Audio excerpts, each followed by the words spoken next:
is Church of God Aguinaldo and Vista. As one family, let us continue to worship and meditate upon God's Word.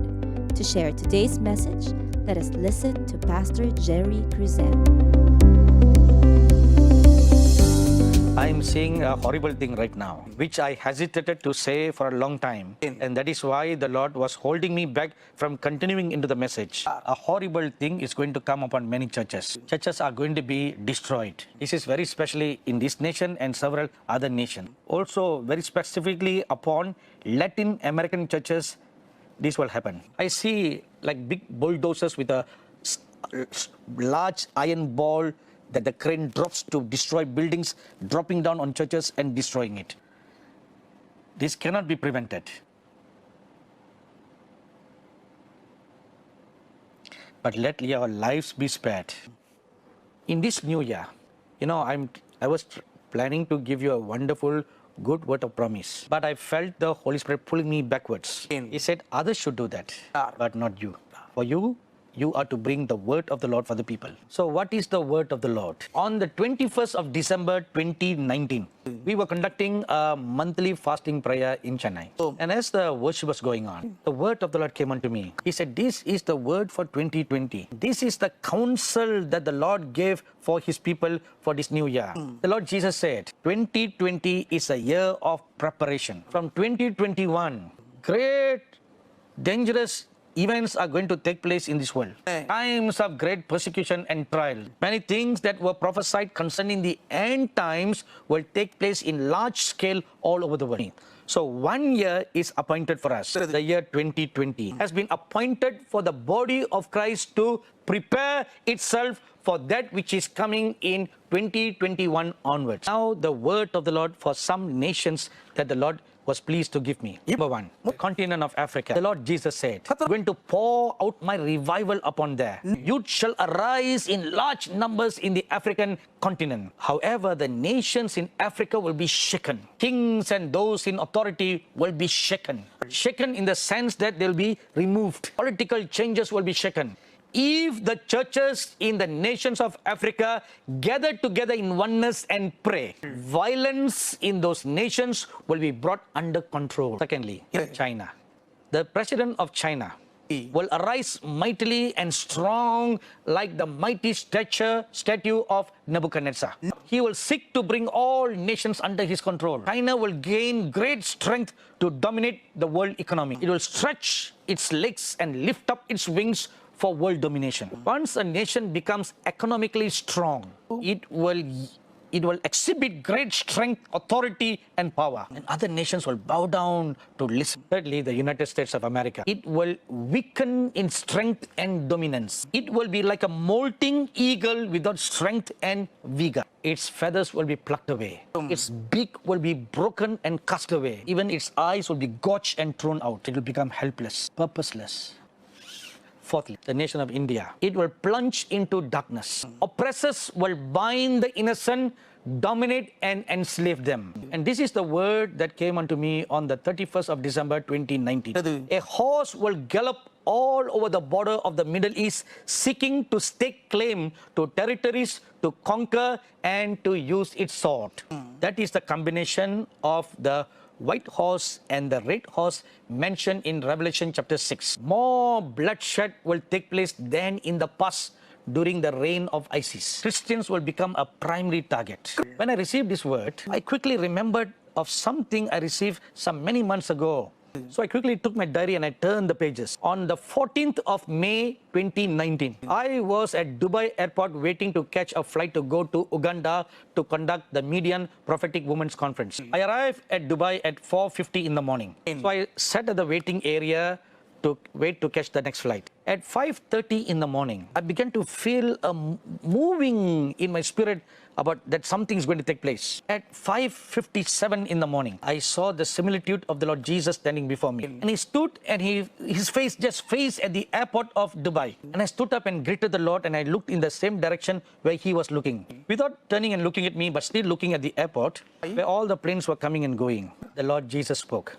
Terrorism is going to come upon this place, the Middle East. A green horse will move upon this region speedily. It will unleash terrorism and danger. My people will be killed and face persecution. But alas, they are not prepared to accept this or believe this. The Lord said, this green horse will also gain strength in Europe. It will demonstrate its strength there. It will create political chaos in Europe. Radicalized Muslim women will chiefly take part in it. So you have been hearing me mentioning about the green horse. What does it signify? Islamic terrorism. Not Islam, but Islamic terrorism. Like Al-Qaeda or ISIS. Those are terrorist groups in the name of Islam. And you all know very well what kind of terrorism they unleash all over the Middle East. Not only all over the Middle East, but also in India, in Southeast Asia. Now, what happened 5 years ago was a sample. Now, this will increase in a greater manner. My dearly beloved brothers and sisters, sons and daughters. In conclusion, I bring you this last word of the Lord Jesus. The Lord said, use this 1 year I gave you to prepare yourself, strengthen yourself. From this day till the end of this year, prepare. How to prepare? Be rooted and planted in the Lord. Strengthen your relationship with the Lord Jesus. Be grounded in the Word of God. Fill your heart with the Word of God. Prepare. Strengthen your relationship with the Lord Jesus. Ground yourself in the Word of God. When you do these two, then the root of your faith will go so deep down into the ground. And no matter what kind of severe winds of persecution will blow, you will never fall. Are you ready now? Good morning, COG ABC Vista. Kamusta na po tayo? Ako po ay nagpapasalamat sa araw na ito dahil sa umaga pong ito, sa araw na ito, sineselebrate po natin ang Father's Day. Sa mga tatay po dyan, sa mga tatay po dyan, naku, pagpalain po kayo ng Panginoon sa araw na ito.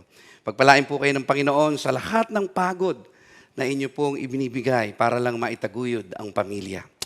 God bless you all. Sa umaga pong ito ay pakinggan po natin ang mensahe patungkol sa salitang preparation. Ano po? When you talk about preparation means getting ready. Preparation means you plan ahead. Kaya nga po, ang tanong po sa umagang ito, are you ready for the second coming of Jesus Christ? Handa ka na ba sa pagbabalik ng Panginoon? Naalala ko po, bata pa lamang po ako, itinuturo na po ito ng nanay ko sa akin. Ang sabi po niya, nung ako po ay papalaki, ang sabi po niya, anak, malapit na dumating ang Panginoon. Siguro nga po, ngayon po ako ay matanda na, at naniniwala po ako na malapit na dumating ang Panginoon. Why is preparation is important? Bakit ba napakahalagang maihanda po natin ang ating sarili sa muling pagbabalik ng Panginoon? How can we be prepared? Paano po natin maihanda ang ating mga sarili sa muling pagbabalik ng ating Panginoong Diyos? Let me introduce to you a seasoned minister. Ang pangalan po niya ay siya po si David Wilkerson. He is an American evangelist. Wrote the book, The Cross and the Switchblade. Ito po ay naisulat niya taong 70s nang merong isang kabataan na alipin ng droga na kung saan dito niya hinango ang kwentong ito. He is also the founder of Addiction Recovery Program and called them Teen Challenge. At the same time, he is also founder of the Times Square Church, New York. And ito po siya, Dr. Wilkerson prophesied in 1986. Tingnan niyo po ito ha. So since this prophecy took place 1986, it means 2020 today, it means it has been already 34 years. Ano po? Ang nakalipas na, 34 years. Ito po ang kanyang prophecy. Ano po? Sabi po niya, I see a plague coming on the world. May nakikita ako na salot na parating sa mundong ito. And the bars, the churches, and the government will shut down. Nangyari na po ba? Ano po?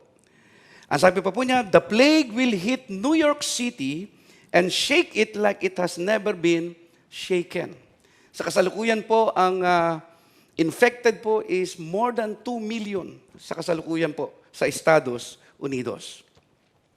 The plague is going to force prayerless believers into a radical prayer and into their Bibles. Tingnan niyo po ito. Ano po?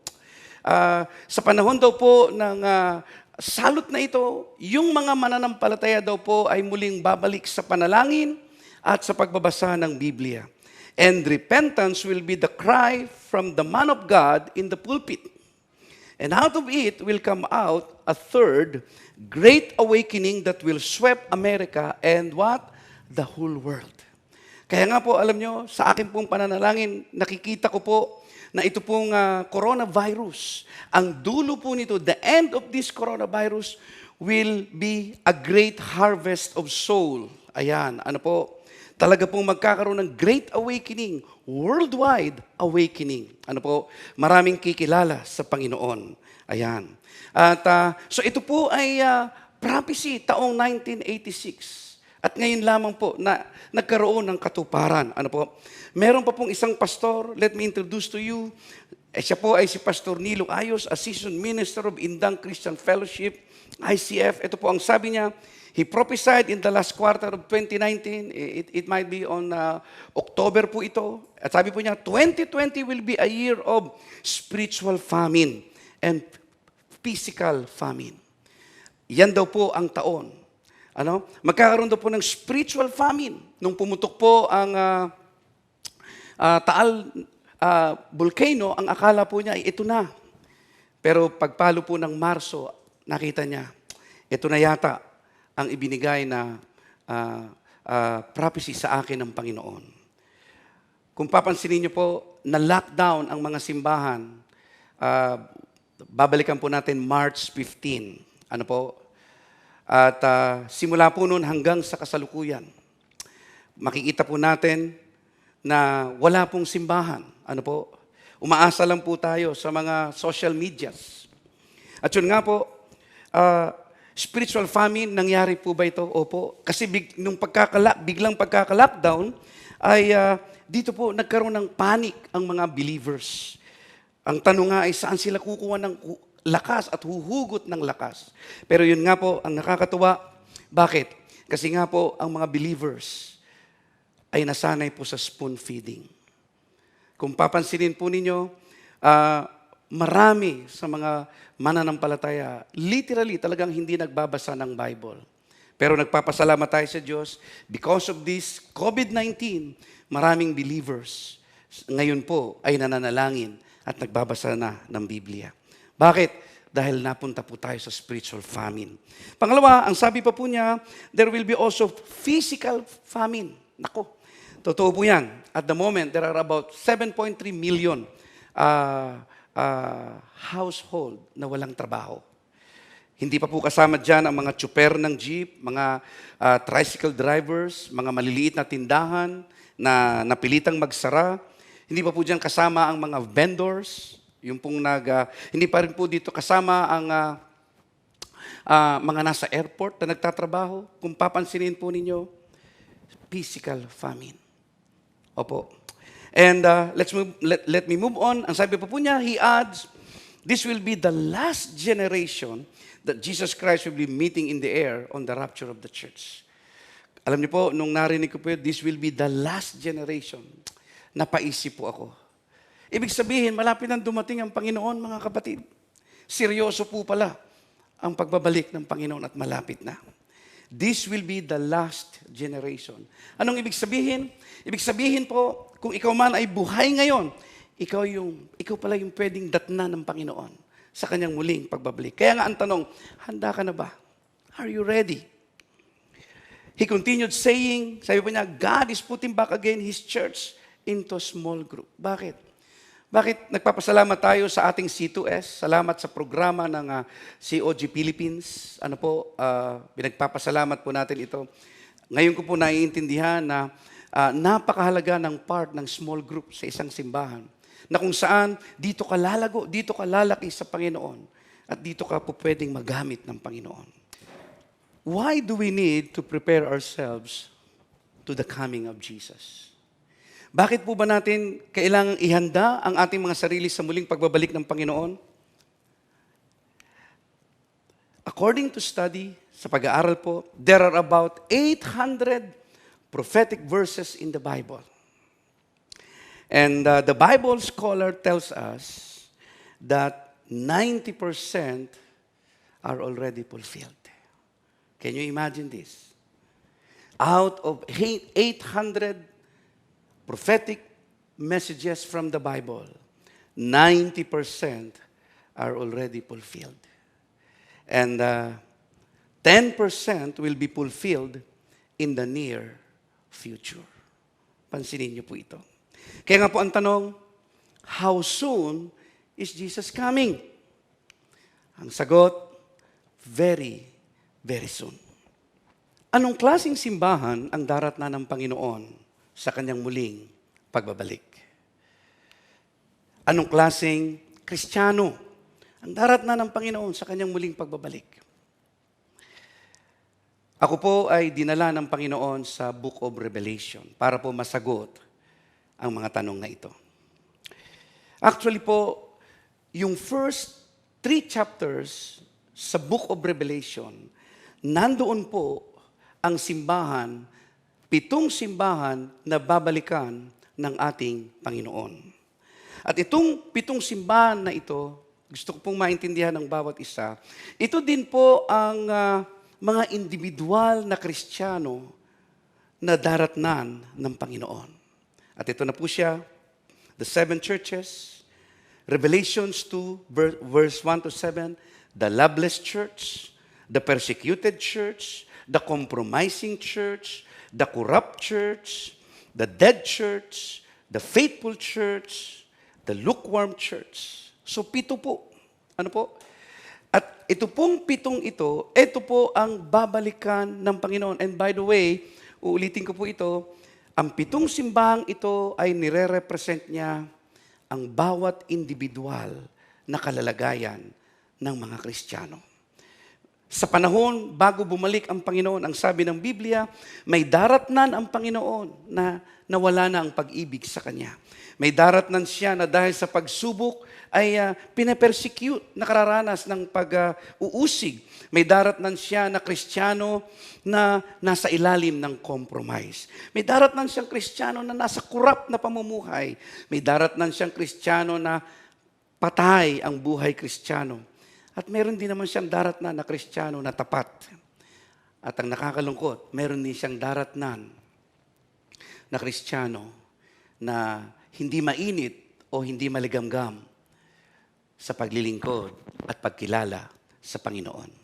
Ang tanong, ikaw na nakikinig ngayon sa mensaheng ito, nasaan ka sa 7 simbahang na ito?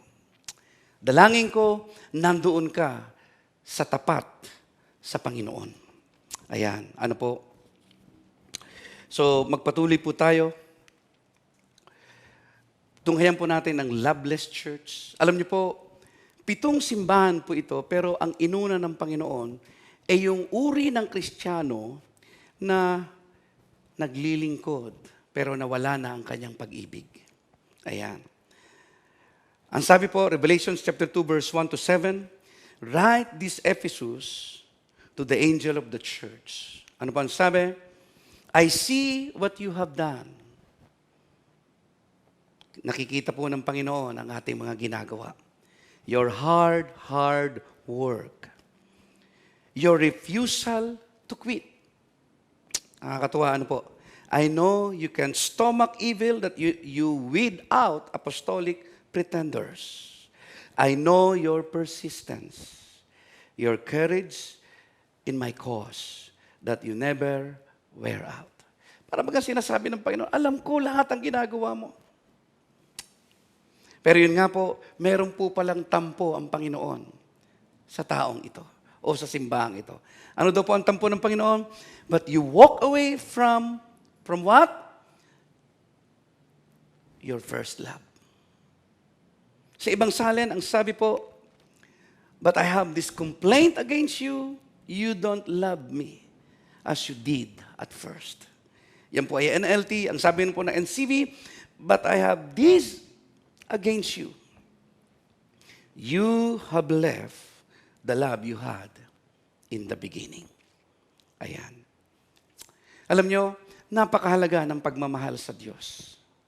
Alam niyo po ba, itong pagmamahal na ito sa Diyos, ito po yung magpapapanatili sa atin sa Panginoon. Alam niyo po ba itong pagmamahal na ito na sinasabi ko, ito po yung uri ng pagmamahal sa isang minahal na tao o sa isang naging asawa. Ano po? At kapag ang pag-ibig pong ito ay nawala na, papasok po tayo sa ganitong sitwasyon.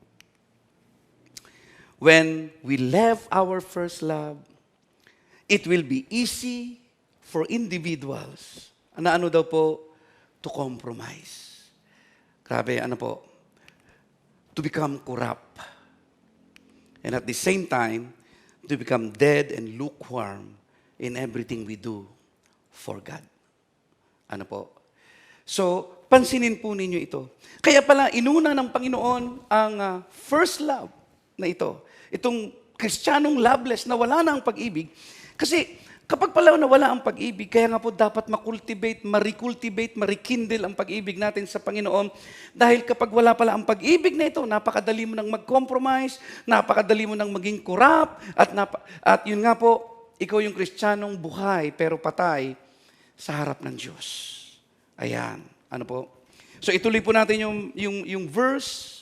Let's move on to the verse. Verse 4 and 5, ang sabi, why? Nagtatanong po ang Panginoon. What's going on with you? Anong nangyari sa iyo? Do you have any idea how far you've fallen? Meron ka bang kaisipan kung gaano ka nakalayo sa akin? A Lucifer fall. Grabe, ano po? Medyo na-curious po ako sa salitang ito, a Lucifer fall. By the way, ang Message Bible, ang nag-translate po nito from King James to Message, he is Dr. Eugene Peterson. Ang ginamit po niya is a Lucifer fall. Why? What's going on with you? Do you have any idea how far you've fallen? A Lucifer fall. Bakit po Lucifer, mga kapatid? Siya nga po pala, naihintulad niya, kapag pala ang pag-ibig mo ay nawala, nagiging para ka daw si Lucifer. Bakit? Bago nakita ng Diyos ang kayabangan sa puso niya at pride, yung pagiging palalo, ang una munang nawala kay Lucifer ay ang pag-ibig sa Diyos. Kaya nga, ang payo ng Panginoon, ang payo ng salita ng Diyos, turn back, balik na. Nawala ba ang pag-ibig mo sa Panginoon? Nawala yung first love mo sa Diyos? Bumalik ka na daw. Ano pang sabi? Recover your dear early love. Gawan mo daw ng paraan. And sabi pa, no time to waste. Huwag ka na daw mag-aksaya ng panahon. And ito ang sabi ng Panginoon, for I am well on my way to removing your light from the golden circle. And what is that? Removing your light? It means removing your calling or removing your anointing.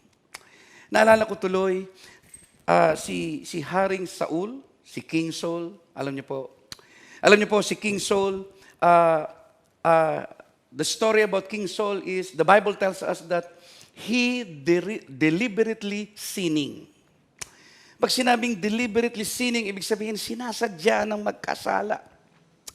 Alam na mali, pero ginagawa pa rin. He deliberately sinning, at alam niyo po ba, dumating po yung araw, ang sabi ng Biblia, the Bible tells us that the Spirit of God departed from King Saul. Kaya pala, kapag tayo po ay deliberately sinning, pambira, nakakalungkot po. Mawawala po yung kapangyarihan ng Diyos. Mawawala yung anointing ng Panginoon. Kaya wag po nating intayin. Ikaw na nakakarinig ng tinig ngayong umagang ito, wag mo nang antayin na mawala ang presensya ng Diyos. Kapag ang presensya ng Diyos ay nawala sa buhay ng tao, wala na rin kwenta ang kanyang buhay. At papunta na siya sa kawalan at disgrasya. Pagpatuloy po tayo. Kaya nga ang sabi sa verse 7, are your ears awake? Buhay pa ba ang diwa ng iyong pakikinig? Listen to the winds of words. The Spirit blowing through the churches. Sinasabi po dito, buhay pa ba ang diwa ng iyong pakikinig? Makinig ka daw sa banal na Espiritu. tinatawagan po tayo ng Panginoon. Nangungusap po siya sa atin na magbalik loob tayo daw sa Diyos. Ang sabi po, I'm about to call its conqueror to dinner. Alam nyo, nakakatuwa, pinatutunayan lamang po na gusto talaga tayo ng Panginoon. Ang gusto ng Panginoon, walang hindi maliligtas, lahat maliligtas. Kasi gusto niyang ipatawag tayo sa isang malaking piging, the great banquet. And that will be after the rapture. Kaya nga, ang kinakailangan po sa atin ay magbalik loob sa Panginoon. Ang kinakailangan po sa atin ay lumapit sa Diyos. Nais ko lamang pong magbato ng isang tanong. What does God require before He comes back? Ano ba ang nire-require ng Diyos sa isang mananampalataya bago siya dumating? O ano ba ang nire-require niya sa tao bago siya dumating? What does God requires before He comes back? Ito na po. Wow! Faithfulness. Ano po? Katapatan. Ito po ang sabi ng Bible. 1 Corinthians 4:2, Amplified version, ang sabi po, moreover, it is essentially required of stewards that a man should be found, what? Faithful. Ang Diyos po pala ay meron daw pong nire-require na katapatan doon sa mga taong napagkatiwalaan. Uy, tanong, ano ba ang ipinagkatiwala ng Diyos sa tao? Alam niyo po ba, ang unang ipinagkatiwala ng Diyos sa atin ay yung ating mga buhay. Tanong, nagagamit po ba natin ng tama ang ating buhay? Nagagamit po ba natin ang buhay na ito ng tama na nalulugod ang Panginoon? Nagagamit po ba? Ang buhay po ba natin ay kalugod-lugod sa Diyos? Kasi ang sabi, moreover, it is essentially required of stewards that a man should be found, what? Faithful. That means we need to prove ourselves to be worthy of trust. Kailangan pong makita ng Diyos ang ating katapatan. Pangalawa, na pinagkatiwala sa iyo, talento. Alam niyo po, lahat ng individual ay may talentong ibinigay ang Diyos. Nagagamit mo ba for His glory? Nagagamit mo ba ang talentong naibigay ng ating Panginoong Diyos sa buhay mo? Ayan. Ito po ang sabi ni Jesus. Jesus said to those who will become faithful until the end of time. Ano daw po? Anong sabi niya? Let's go now to Revelation chapter 3, verse 7 to 13. To the angel of the church in Philadelphia write. Ito po ang sabi. This thing says, He who is holy, He who is true, He who has the key of David. By the way, this is Jesus Christ. He who opens and no one shuts, and shuts, and no one opens. This is the Lord Jesus Christ. Verse 8, ito po ang sabi, I know your works. See, I have set before you an open door, and no one can shut. According to this verse, to those faithful, there is an open door. Doon daw po sa mga tapat na tao. Doon daw po sa hindi tumatalikod sa Panginoon. Doon daw po sa mga nagmamahal sa Diyos. Ay meron daw pong open door. Nakakatawa. What is that open door, by the way? An open door of God's blessing. An open door of God's favor. And an open door of God's opportunity. Kaya kapag ikaw pala ay tapat, nakakatuwa, ano po, may pagpapala ang Diyos. Kapag ikaw ay tapat, merong pabor kang mararanasan sa Diyos. Kapag ikaw ay tapat, merong kang oportunidad na mararanasan sa Panginoon. Palaging may bukas na pintuan at available para pagpalain ka ng Diyos. Kaya pala masarap mapagkatiwalaan ng Diyos. Kaya pala masarap maging totoo sa Panginoon. Let's move on with the verse. Ito po ang sabi, for you have little strength. I know your works, ang sabi ng Lord. Hindi ka daw malakas. Hindi ka daw ganun kalakas. Meron ka lang daw ganun. Meron ka daw little strength, ang sabi ng Panginoon. Pero ito po nakakatuwa. But you have kept my word, ang sabi ng Diyos. Ito po ang maganda sa taong ito na nagiging tapat. Pangatlo, and have not denied my name. Tingnan niyo po, ang katapatan lang na hinihingi ng Diyos, huwag kang mawala sa Kanya.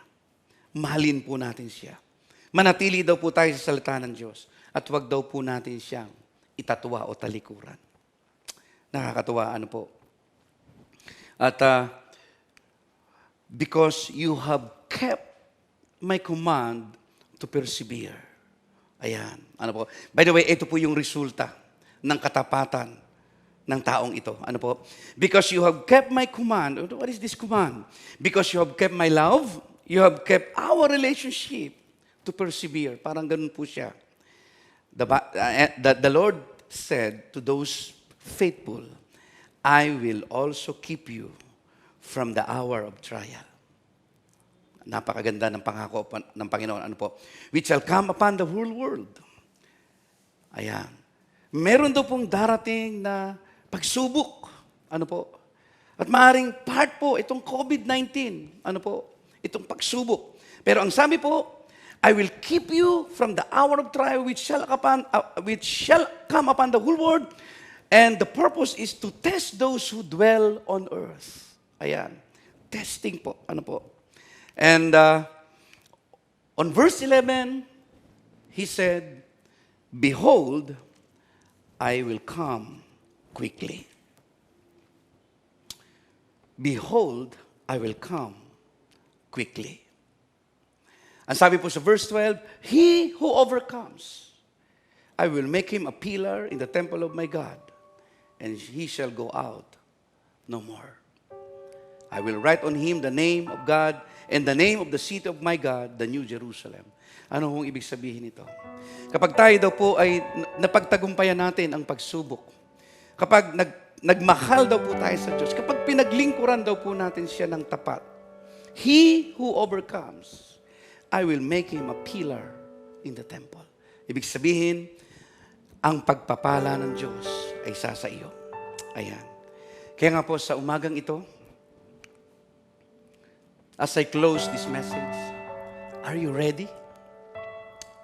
Are you ready to meet the Lord in the air? Handa ka na ba?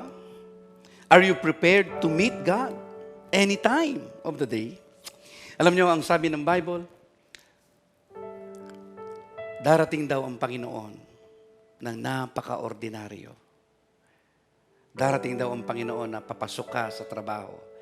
Darating ang Panginoon kung ikaw ay isang estudyante, papasok ka para sa school. Darating ang Panginoon na maaari naglalaba ka, nanay. Ang tanong, are you ready? Do you have any compromises or sin that you need to surrender to God today? Meron ka bang compromise? Meron bang kasalanan na dapat mong isuko sa Panginoon sa araw na ito? Alam nyo, ang paghahanda ay pinasimple ng Panginoon sa pamamagitan ng ating wagas na pakikipagrelasyon sa Panginoon.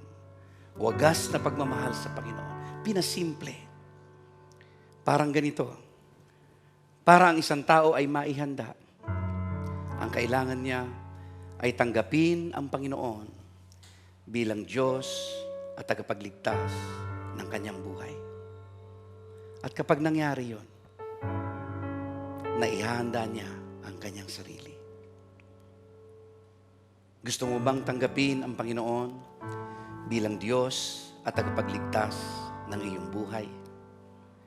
Kung hindi mo pa nararanasan ang tanggapin ng personal ang Panginoon, ang sabi po ng Biblia, ang Diyos ay kumakatok sa iyong puso. At kung sino man daw ang magbubukas nito, siya ay papasok at kasamang mamumuhay dito. Kaya nga kung gusto mong tanggapin ang Panginoon, yumuko ka saglit at nais kitang ipanalangin. Napakasimple ng panalangin ito na maghahanda sa iyo sa muling pagbabalik ng Panginoon. Pwede bang sumabay ka sa panalangin ito? Pwede bang yumuko ka saglit? Panginoong Jesus, maraming salamat. na sa araw na ito, binubuksan ko ang aking puso. Pinasisiyasat sa iyo ang lahat ng kasalanan na gawa ko. Panginoong Yesus, patawarin mo ako. Linisin mo ako. Isulat mo po sa aklat ng buhay ang aking pangalan. Tinatanggap kita bilang Diyos at tagapagligtas ng aking buhay. Sa pangalan ni Yesus. Amen. At doon naman sa gustong mag-recommit ng buhay sa Kanya, yumuko ka saglit. At muli mong isuko ang iyong buhay sa Panginoon. Panginoon, sa pangalan ni Jesus, muli kong isinusuko ang buhay ko sa iyo. Isinusuko ang lahat ng compromises na meron ako. Isinusuko ko sa iyo ang aking kasalanan. Panginoong Jesus, biyayaan mo ko na simula ngayon ay mapaglingkuran ka. Na simula ngayon ay mahalin ka at paglingkuran ka. Salamat, Panginoon. Patawarin mo ko sa lahat ng aking kasalanan sa pangalan ni Jesus. Amen. Para po makumpleto ang ating pagsamba sa umagang ito, atin pong ibigay ang ating mga handog at ikapo. Tayo po ay manalangin. Aming Ama at aming Diyos na makapangyarihan, sinasamba ka ngayong umaga ng aming mga handog na ikapo. Ang iyong pangalan ay patuloy na mapangaralan sa pangalan ni Jesus. Amen. Purihin ang Panginoon. Pagpalain po tayo ng Diyos at muli magkita-kita po tayo sa darating na linggo.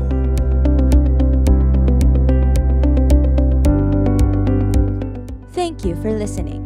For our announcements, in line with the recent advisory of Malacanang, we are canceling all church-related activities, most especially the Wednesday night service and the Sunday worship services, starting March 15, 2020 until further notice.